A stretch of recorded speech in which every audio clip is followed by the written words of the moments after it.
America और Israel बुरी तरीके से फेल हुए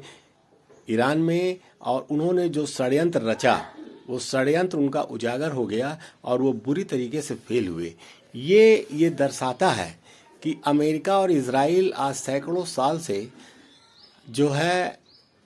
इस्लामिक रिजीम और इस्लाम के खिलाफ षड्यंत्र करते आए हैं, और वो केवल इस्लाम के खिलाफ भी षड्यंत्र नहीं करते आए हैं, वो अपने वर्चस्व को बनाए रखने के लिए पूरे दुनिया के देशों को अपने अंडर में करना चाहते हैं, अपना गुलाम बनाना चाहते हैं, जिससे वो ऐसी नीतियां 100 साल पहले जो नीतियां बनाई थी और जिसके सहारे वो विश्व के लोगों पर अपना राज करना चाहते थे, आज 100 साल के बाद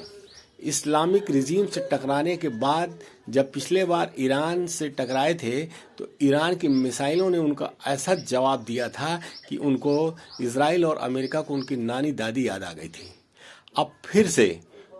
अब वो जो है टकराने की कोशिश कर रहे हैं और नए नए षड्यंत्र खेल रहे हैं, लेकिन अल्लाह का करम इज़राइल के ऊपर ऐसा है, अल्लाह का करम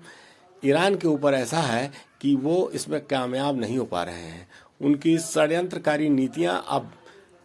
जो 100 साल से चल रही थी और जो अभी हुई वो पूरे दुनिया के सामने उजागर हो चुकी हैं। जो उनका विश्व पे राज करने की नीति है और विश्व के देशों को गुलाम बनाने की राजनीतिक है, वो अब दुनिया के सामने उजागर हो चुकी है। और ये साबित हो गया है कि दुनिया में जहाँ कहीं भी युद्ध होता है और जहाँ कहीं भी कुछ रिजीम चेंज करने की बात आती है, जहां कहीं भी उपद्रव होता है, उसमें इज़राइल और अमेरिका का हाथ होता है। और अमेरिका ने राष्ट्रपति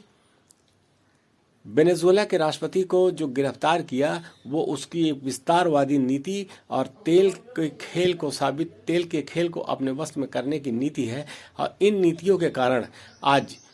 बहुत सारे विश्व के देशों में जो उस आक्रमणकारी नीति अपनाया है और विश्व के बहुत सारे देशों में जो टैक्स उसने टैरिफ लगाई है, ये साबित करता है कि आज भी वो विश्व में राज करने की इच्छा रखता है और अपने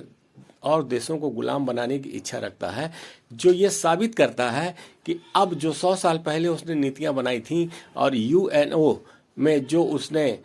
पूरा अदालत कायम करी थी, विश्व अदालत, वो अब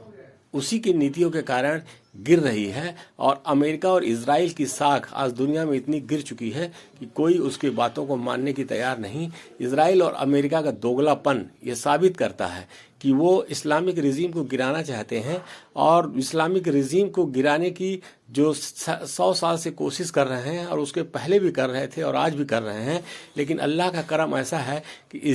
इस्लामिक रिजीम और इस्लाम को वो तोड़ नहीं पा रहे हैं, और ये ऐसा करते करते ही अपने वो मूल सिद्धांतों से भटक गए हैं। और अब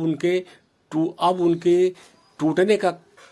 कारण यही उनकी नीतियां बनेंगी। बहुत साल पहले एक भविष्यवक्ता ने भविष्य बताई थी कि या अमेरिका का एक राष्ट्रपति ऐसा आएगा जो उनकी गलत आर्थिक नीतियों के कारण अमेरिका को ले डूबेगा। आज वही समय आ गया है जो अमेरिका और इज़राइल डूबने के कगार पे हैं।